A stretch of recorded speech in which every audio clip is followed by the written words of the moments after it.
Hello, my name is Special Mix. Join me and the presenters on Fresh Start every Monday morning between the hours of 8:15 and 8:45 on News Talk 93 FM, Jamaica. I'm going to bring to you the views from someone living in the diaspora and telling you how things really are. So tune in to News Talk 93 FM, brought to you by Special Mix and English Pound Radio.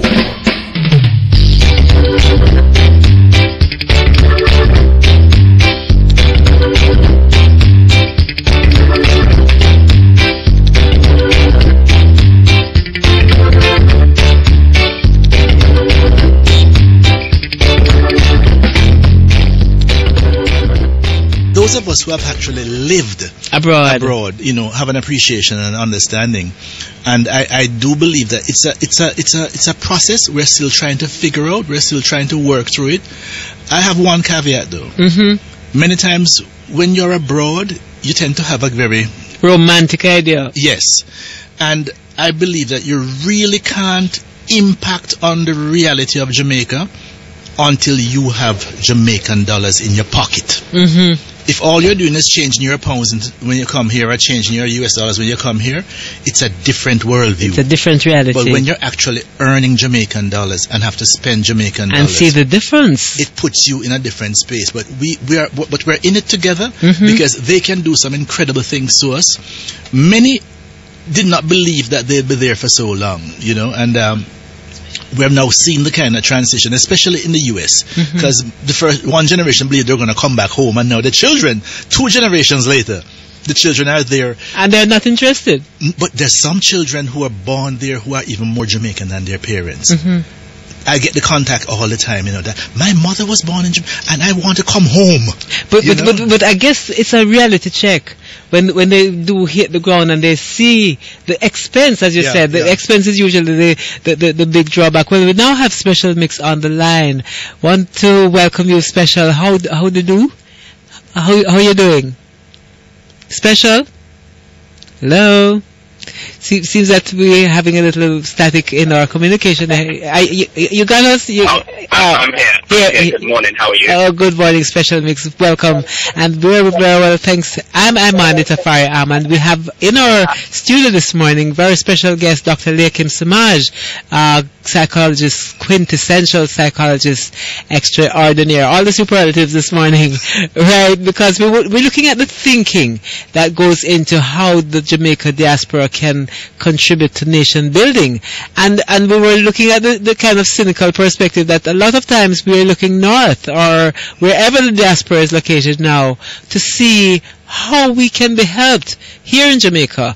Is it something that people abroad really find a pleasant response to contemplate, that everybody's looking to them for help? Good morning to you both. I think it's something. I also have a little special guest for your surprise, because I have somebody who we all know well. Yes. I have somebody who can also contribute to that question, because, like you said, over the time that I've been on your morning show, and it's been very enlightening to me as well as a foreigner looking in. I've mentioned it time and time again that we don't have it here. It looks as if we do, and the pictures we send back, it looks as if we do, but it is hard. And fortunate for me, I have somebody here who I'm going to introduce on the line right now. You're going to be pleasantly surprised. Yes. To tell you exactly that, you know, what I've been saying is more or less the truth. So, first of all, I would like my guest to introduce. Good morning, guest. What's your name? Good morning, everybody. Greetings. Oh, Sharon! Well, we have that's wild. Honored guests and honored guests all over the place. Hey, Sharon. Well, Sharon, yes. You're familiar with the concept in Jamaica where election run and you lose your seat? Yeah.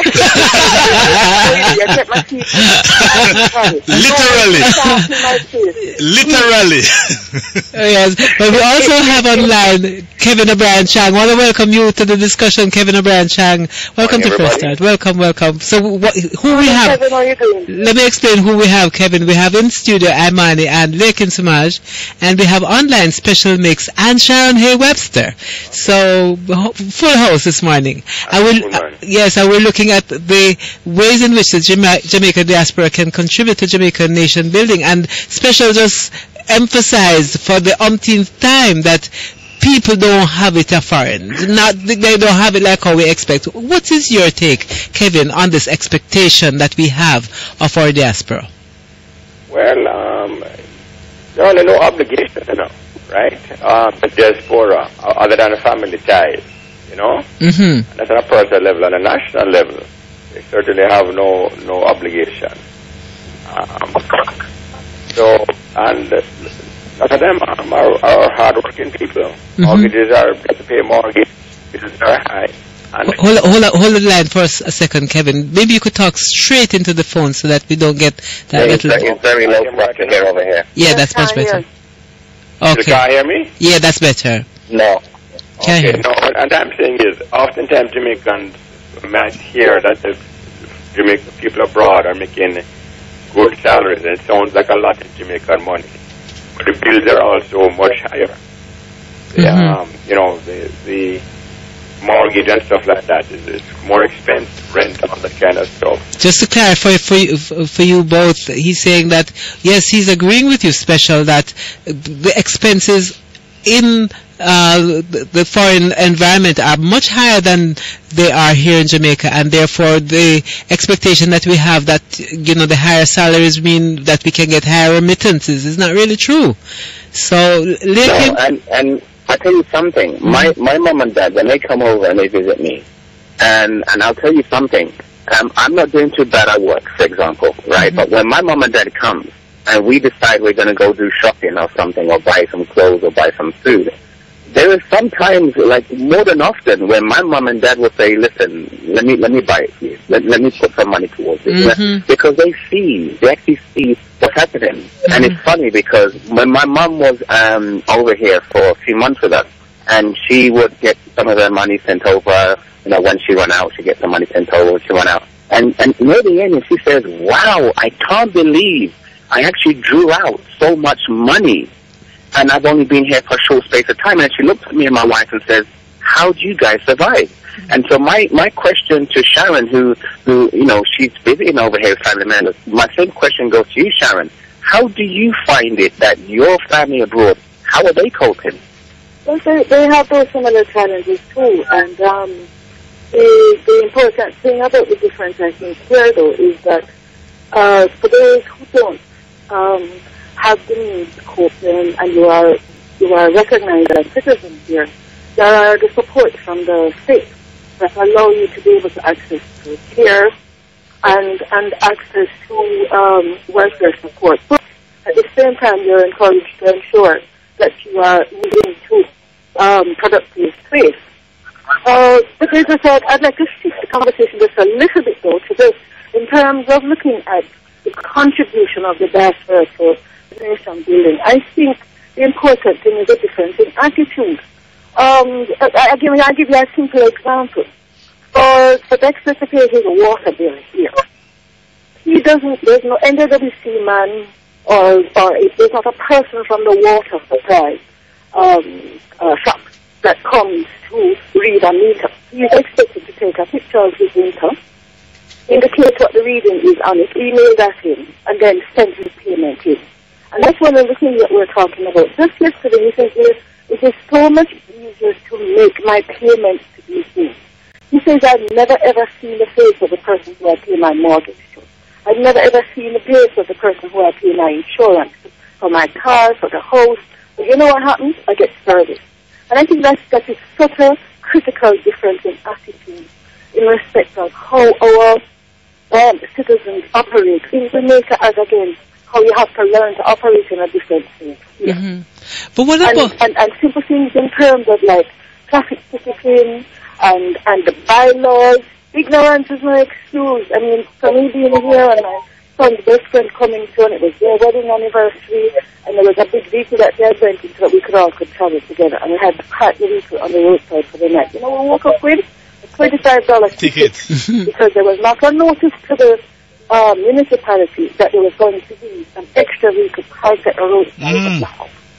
But you see the difference in that's a different attitude in occupation of living space that I think would be important for our citizens to understand and learn, especially as we have far more urban centers evolving across our country.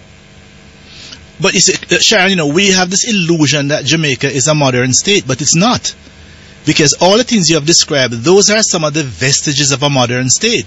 Jamaicans still has a lot of the... We have the expectation back in Jamaica of the benefit of our citizens who operate in that modern state and don't want also to learn from the space that they occupy. Absolutely. And then when you have, in a modern state, the rule of law takes precedence. And, you know, and so once you have the rule of law, and it's not one law for the Medes and one for the Persians, it's one law for everybody. So the traffic laws exist to everybody. Everything is reinforced, and you are able to live within a set of rules. And that's where the differences largely come in terms of, and the same Jamaicans who don't follow rules here, when they go abroad, they fall in line because the rules don't bend for them. They fall in line. And I tell you a funny story. I just said that, Leah Kim. My son and I, when we were going to dinner the other night, because we were preparing to go off to the one of the big lakes, because you know Canada has all these huge lakes across the country, right? So we're going off to a friend's cottage for the weekend, and we still wanted to take some corn with us. So we're thinking that we were going to go to a fresh market. We see a gentleman at the side of the road with his sign selling sweet corn. And he's sitting there reading his National Geographic magazine, right? And we just park on the nearby. He has his van parked here. Park on the nearby. He has his signs up. You just go, take out your 2 dozen corn, go to him, show him the bag. You don't even check whether or not how much you have in a broth in the bag. You're paying your $12 and you're going about your business with your 2 dozen corn. And in the meantime, I'm looking over my shoulder saying, hello, we're the police, nobody not coming because there's nobody else on the roadside. You understand the rule of law there, but you don't have a problem either, because the issue is it's not expected that there's going to be a long line of people stopping, and also that he's expected to keep his place clean for where he's operating, selling his sweet corn. Well, you know, Kevin O'Brien Chang, you know, we think in terms of money immediately when we think of the diaspora, but what about content areas of development like agriculture expertise, climate change expertise, water management expertise, you know, all these various areas that we need for our sustainable development? Isn't it more likely that we could leverage support if we were more tapping into those kinds of areas? No, Sharon, one is enforcement of law. That one understanding that there's law that hold on, Sharon. Hello? Sharon, hold on. I'm asking Kevin to respond. No, Sharon's point is excellent about the diaspora. One, I think they have higher expectations. And I fully agree that the people in Jamaica that tend to want to bring about change, you know, are those who have been exposed. Yes. Have lived abroad. Yes. A first world country and a first world expectations. The people who have lived only in Jamaica, they accept anything. You know, the standards are low. They will accept any kind of cruftish behavior or you know, terrible service or inefficiency, because they think that's the way the world is, because that's the world they have been brought up in. But if you have been lived abroad, you know things can be better. Your expectations are higher. And the diaspora certainly, having Jamaican, you know, interest at heart, they can come here or demand a higher level, and especially from politicians. We accept such crap from our politicians, right? Any you know, the old joke is that they ignore you for 4 years and 11 months, and then 1 year election they come on and throw some colored vote and white rum coat, and then hug you up, and you vote for them. Terrible. And that's one of the where the diaspora, apart from the money, which is the monetary, but you know, you have to remember, you know, what brings the country is culture. You know, the old saying that you can give a man a fish, give him for a day, give him the fish for, you know, for a lifetime. Mm-hmm. And that's where the diaspora can, with their relatives and stuff, and even when they come here, demand more, man. Special? Demand a culture of higher expectation, especially from our governmental politicians. Mm-hmm. Your response, Special Mix? Well, I tell you what, first of all, I agree with everything that Sharon and your guest have been saying, because where I stand, there's nothing more to add. It's just, to me, it's a little bit sad in a sense because it's almost like repeating something that has always been said. Mm-hmm. I would say the biggest thing right now is just a full understanding, because there's always that question of what can we do, what can we do, what can we do. And even if I believe if we have this conversation in the next 4 to 5 years, we're going to have the same question and the same answer. The only thing that I think would happen, and I don't think it's going to really happen with the man on the street. It's going to have to happen from a governmental level. If we need the diaspora to assist, then it's going to have to go, especially if it's a diaspora, meaning trying to hit the people who are living abroad, Jamaicans living abroad. I'm not talking about like foreign companies, just the Jamaicans working, living abroad, assisting.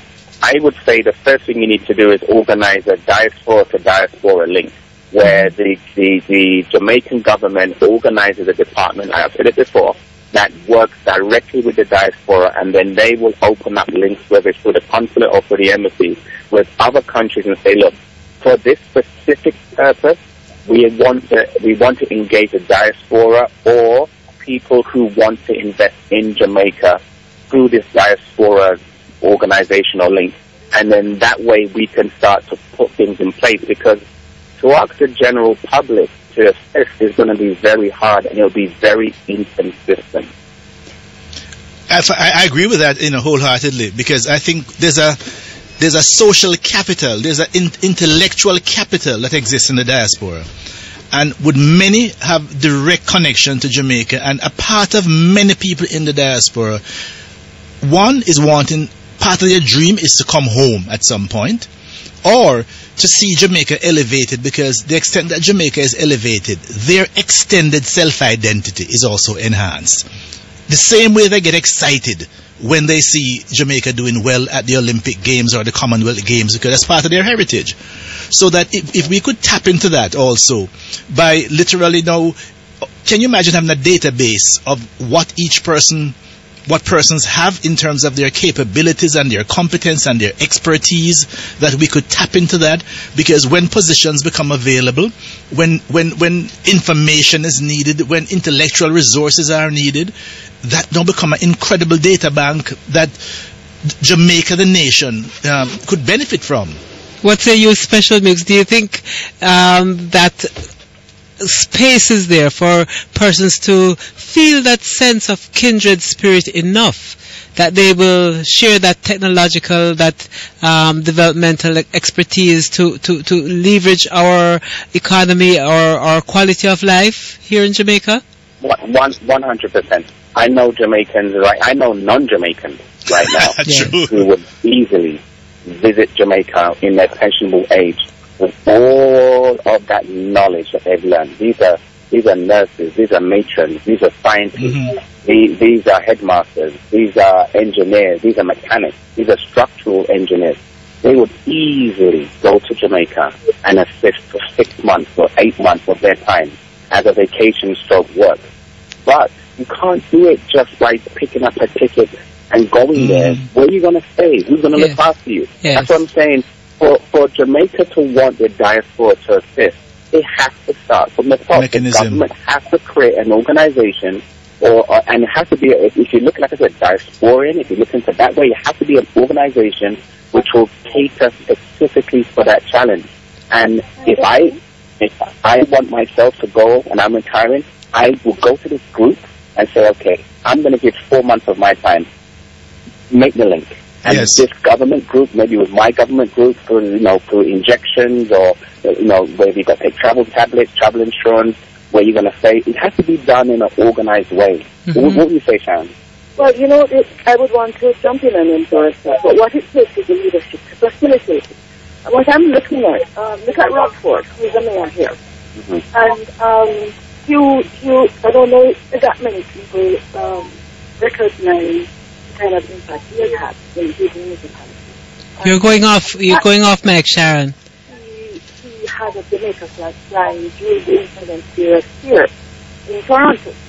And this is a critical link that I think we ought not to miss.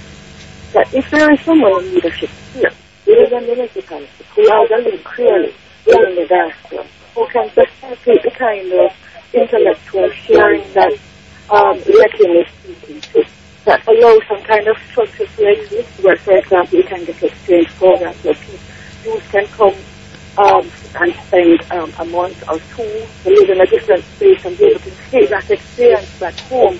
The more that we have of that kind of sharing of experience and kind of understanding of the different space that exist, maybe we can get that change as a ramp up the quality of life that we're referring to. It's not automatic, but it takes structure to facilitate. But Kevin. Yeah, man. Kevin, what do you think if we should expand this model? Because I think at their heart, a lot of Jamaicans, the idea of retiring in Jamaica, where the weather, we get this for free, we get to live here. If we created that kind of context, where these are persons coming home, they're bringing pension with them, they're bringing social security money with them, they're bringing talent and skill with them. Now, we provide a safe environment, and we provide the kind of healthcare facilities that could sustain them in their latter years. I agree, because one of the reasons a lot of Jamaicans, when they get older, they, as you say, most Jamaicans don't want to live permanently forever. Their dream is to come back home. The dream. But then they go live in the US or Britain or Canada, and they get old, and the healthcare is so much better there. Yes. They're reluctant to come home.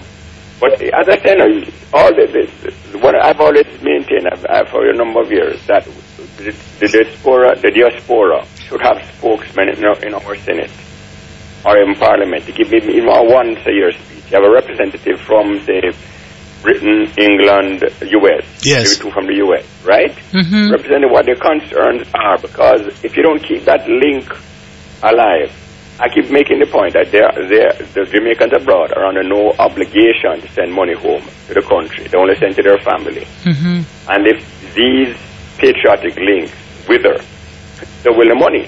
I mean, here to be crass and crude, but it's a reality. We depend on remittances to survive. They have to keep that remittance lifeline healthy. And one of the ways is the concerns of the diaspora, when they want to come back home to live, you hear them come back here and complain about this and that, and the government, the powers that be, should be hearing these concerns and make it more livable. On an ongoing basis. More amenable for Jamaicans who want to come home, to come home. That what concerns they have. And so one of the ways to do that is to have representatives. I don't know how you would do the process, but I believe some people even talk about elections. I don't know if that's feasible. But at least we should have once-a-year speech from representatives abroad. So these are the concerns of Jamaicans abroad who they love the country. This is what they want change. Or even from a practical level, we want to come home, but ABC is making us think twice or 10 times and deal with these concerns. It's a practical matter. You know, if you just leave it in the air, say, boy, they'll always love Jamaica and send money home. Eventually, the bonds will wither. You have to keep them alive deliberately, you know. Yes, there's been talk, Kevin, about a diaspora policy, people from the diaspora sitting on boards and that kind of thing. And it was like a 9-day wonder in 2013 when we had the diaspora conference. We haven't heard much since then. Somebody said leadership. I think Sharon said leadership. We need people with imagination and a practical grasp of the way things work. Yes, the diaspora must have their say in a official context, right? That the diaspora of Jamaica must be able to tell us their concerns. Yes. They can't just want to take their money and just, all right, keep sending the money, we'll shut your mouth. That makes no sense. We have no, and we need some kind of official way for them to make representation to the powers that be. That's common sense to me. Well, what I like... An imaginative politician would start to work on the nuts and bolts of how it can work. But, I think, I sense over the last couple of years, though, that there Jamaicans in the diaspora, they are asserting themselves more, and they will actually nudge the country. I think of something like David Mullings. Mm-hmm. The way he is using social media, he's physically here from time to time. It's informal. It's all informal. No, but I'm saying... structure. But I agree with you, but I'm saying, but that kind of nudging, ultimately, it impacts. There are a couple of persons from New York who literally, when they're here, when we're at pen relays, they're there.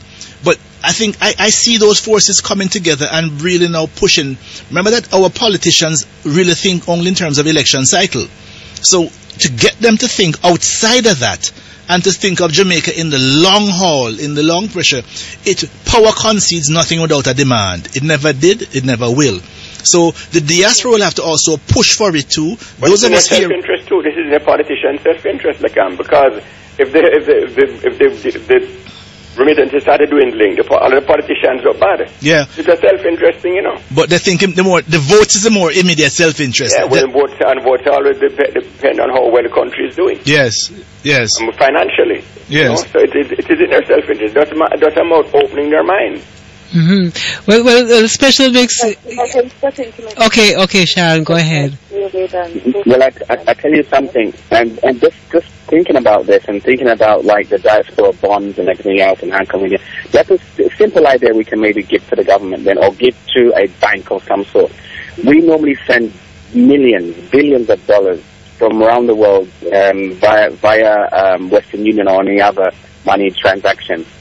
Just a simple idea. If one of the banks or even a government scheme could be set up so that if we were to send money to a family member abroad and they were to tax us, say, 1% on what we send, and that 1% will go to developing Jamaica, I'm sure Jamaicans will look at that way of sending money than to another company that has no intention of giving anything back.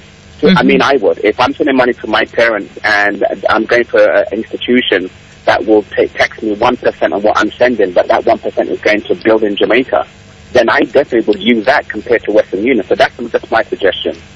What do you say, Sharon? Yeah, Sharon, you wanted to... But remember that the companies that offer the service pay taxes back home too.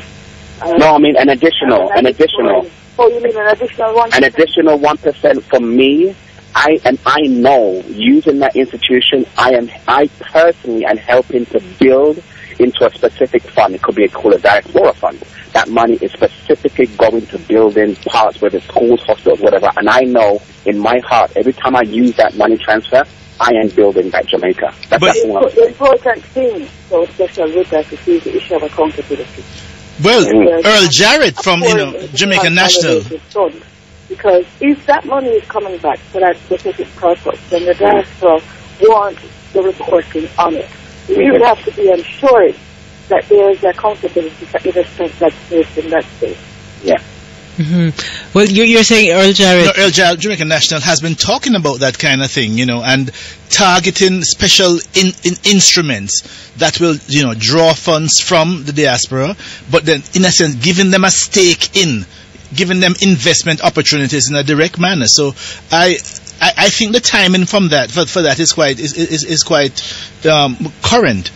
And so once with an institution such as Jamaica National that really has a long track record and is present in so many places, that we will start seeing those kinds of instruments, and probably in many ways it is straight self-interest, because they could be probably getting better returns by investing in these kind of bonds in Jamaica than they could in the country that they're domiciled. So as we wrap the discussion, Kevin O'Brien Chang, what are your last words? We need to keep the bonds healthy between the diaspora and the whole land of their birth. Because I just saw there's an article, I'm scanning the news this morning, that they say less Jamaicans will live in the U.S. because of the migration policies changing. They might see less dwindling of the diaspora. So, I mean, you have to make the bond stronger. And the government leaving it up to nudging, as like I was saying, and informality. As I said, you need some kind of more formal structure where the diaspora concerns are heard at an official level. I think that's a definite need. Okay. And a smart politician must come out with some kind of policy to strengthen those bonds formally. Special, your last words as we wrap up. Well, I first of all, I want to thank all the guests. I thank Sharon for joining me. And I just want to say that I'm glad we're having this discussion. I've opened my mind a little bit more, and I'm actually going to see if I can talk to Sharon about trying to get this idea put through about actually having a money transaction where the percentage is put on, not just out of conversation. I would like to see it happen. I know a lot of people abroad would prefer that way than just sending it for a normal Western Union where they know nothing additional apart from the money they're sending home to the person. Nothing additional is happening to that money, especially as they're being taxed so high. Yeah, Sharon, good to link with you. What are your last thoughts? Well, I'm really looking forward to just bringing back the conversation we can, especially we're having with Senator John Murray and Rockford himself from here. And to work with special just to work out where we can actually realize at home. I mean, one thing to have the conversation, it's another thing to bring it to ground. And I really hope that I can use what is being done out to bring some things that we need. Thank you all. Thank you all for the Jamaica to the Diaspora link up this morning. Thank you to Kevin O'Brien Chang, Sharon Hay Webster on the other side of the Atlantic, and a special mix from English Pound Radio. We're here. Wait, if you link me now, Kevin. Kevin O'Brien Chang, yeah, we did say. No, Kevin, special to link me now.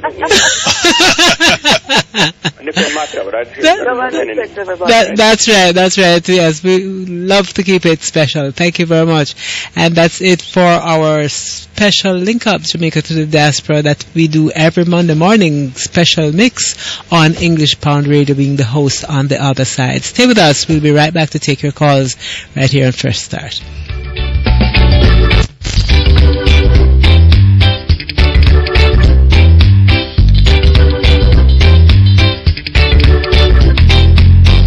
News Talk 93 FM, heard everywhere. Centralized Strategic Services Limited, CSS, is Jamaica's premier provider of professional services. We offer event management, marketing, strategic planning, internal auditing, risk management analysis, project management, and more. Centralized Strategic Services, a subsidiary of the Jamaica Cooperative Credit Union League, with offices located in Kingston, Jamaica. Call us today at 733-4387 to set up a free consultation, or visit our website at cssjamaica.com. Now play a late and a full dose to Fun Factory on News Talk 93 FM, Mondays to Fridays, 2:30 p.m. to 5 p.m. News Talk, Thursday Fun Factory in there. Click. The News Talk 93 presents Fun Factory. And you don't know hosted by your body, DJ Q. So it's a fresh Mondays, Reggae Tuesdays, Request Wednesdays, Rewind Thursdays, and Fire Fridays. DJ Q will play the radio can lock off. In a Fun Factory and bass and clap on. Click.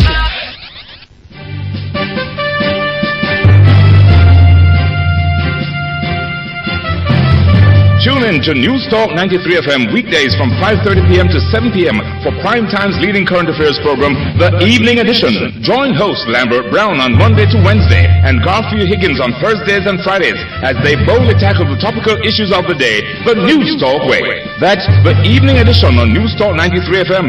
Real news, real talk, heard everywhere.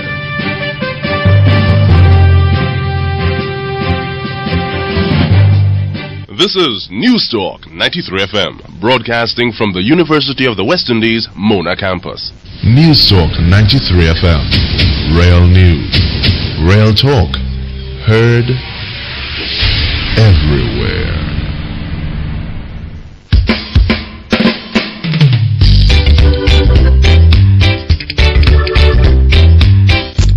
Welcome back. We are in the home stretch. This is where we ask you to tell us what you think.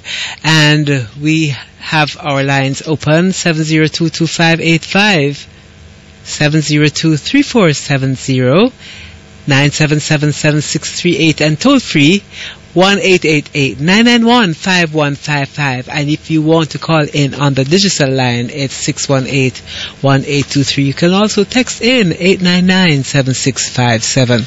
Well, you know, Lekim, that diaspora conversation really is food for thought. It makes you think that the onus, though, is on our leadership to create the framework, the infrastructure, the institutional wherewithal for the diaspora to link in. They're not going to take the initiative and give us the support that we so desperately need.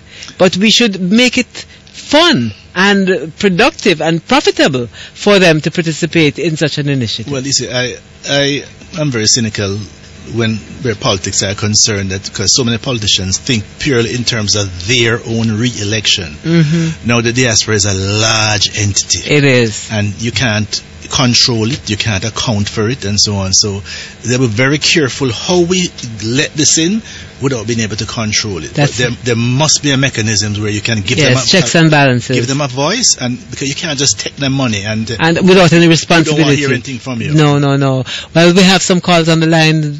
We need to take them. Good morning, caller. Welcome to Fresh Start. Hello.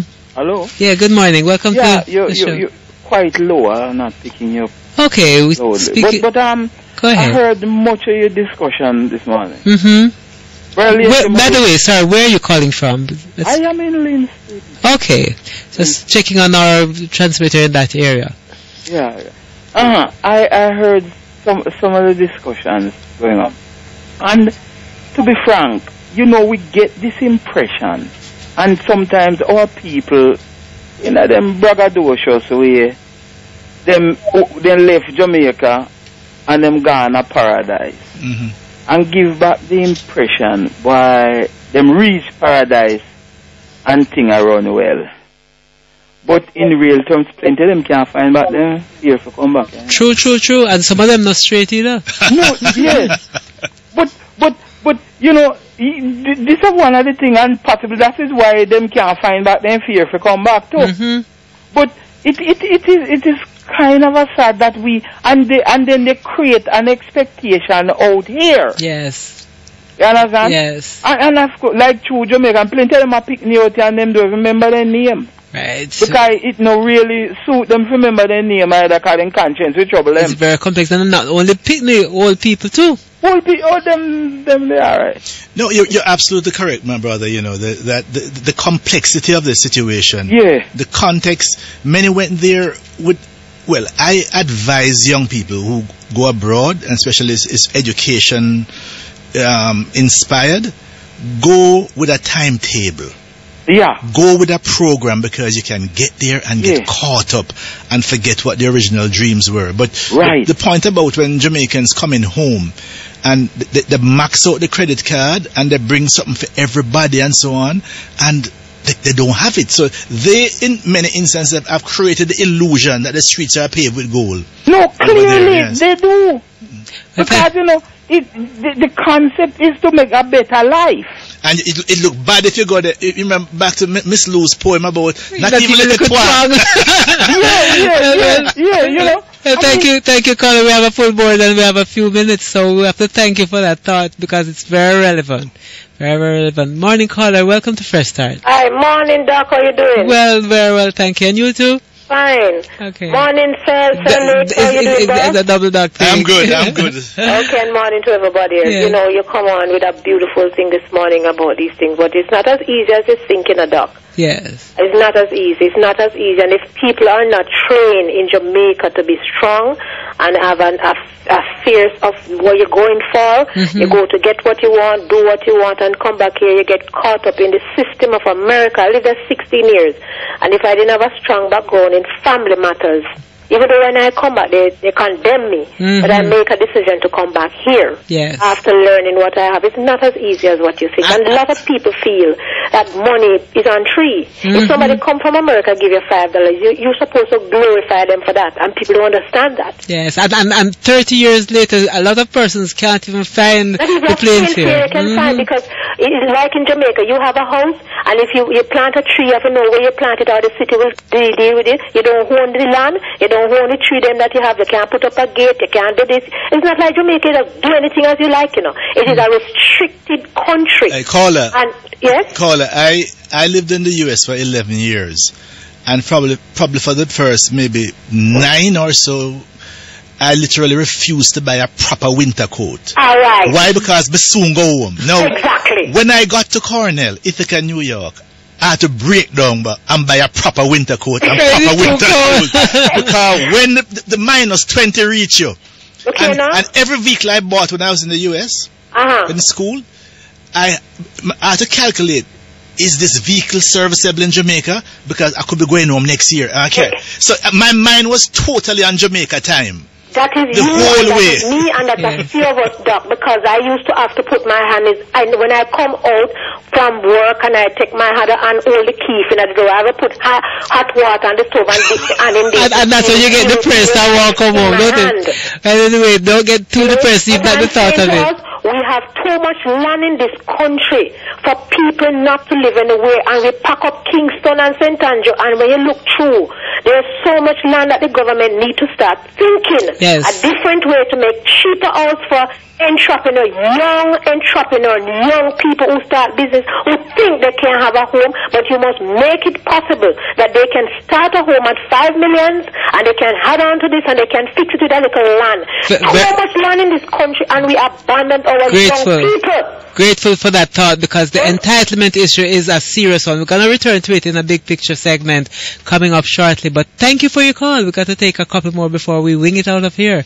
Good morning, caller. Welcome to Fresh Start. Yeah, good morning to you both. Bless. Morning. I hear people talk about the diaspora. Diaspora. Yeah. Yeah, Mr. They never do anything. They have any organization with them help the government or help any institution of this country. A lot, my brother. A whole heap. Because just by remittance alone, just by sending money home to your family.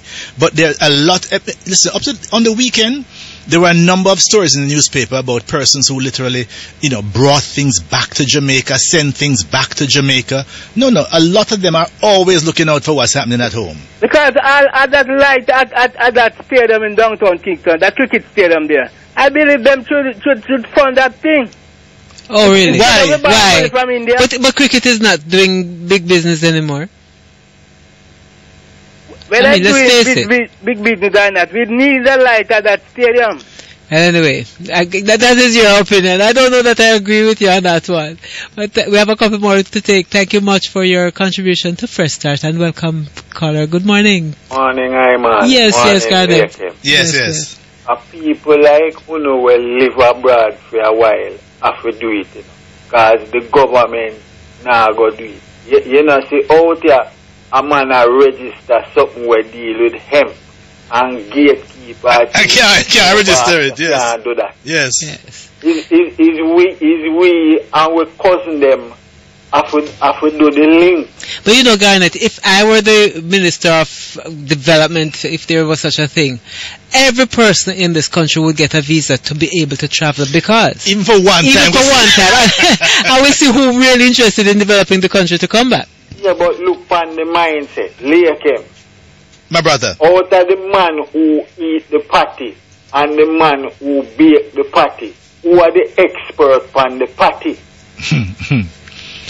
Well, the consumer has a point of view, but thank you. We don't reach the mindset. We don't reach the mindset there, for real. We still think the man in make a suit and have. No, but Garnet, push it one step further. The one component you need for a successful business is a customer. No matter once a customer. You see, we realize that in Jamaica, the problem over. Well, that's all the time that we have for you. Okay, thank you so much for your participation. Thank you.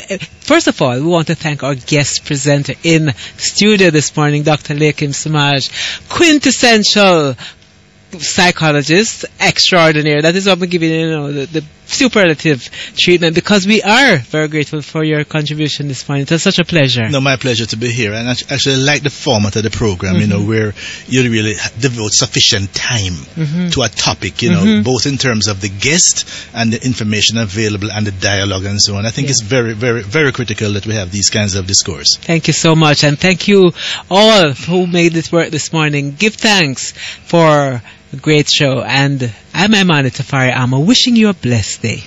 Dr. Lakim Samaj will not be with us tomorrow morning. We'll have the Land of Seafright returning to make it another fresh start. Thank you. See you then. See you then.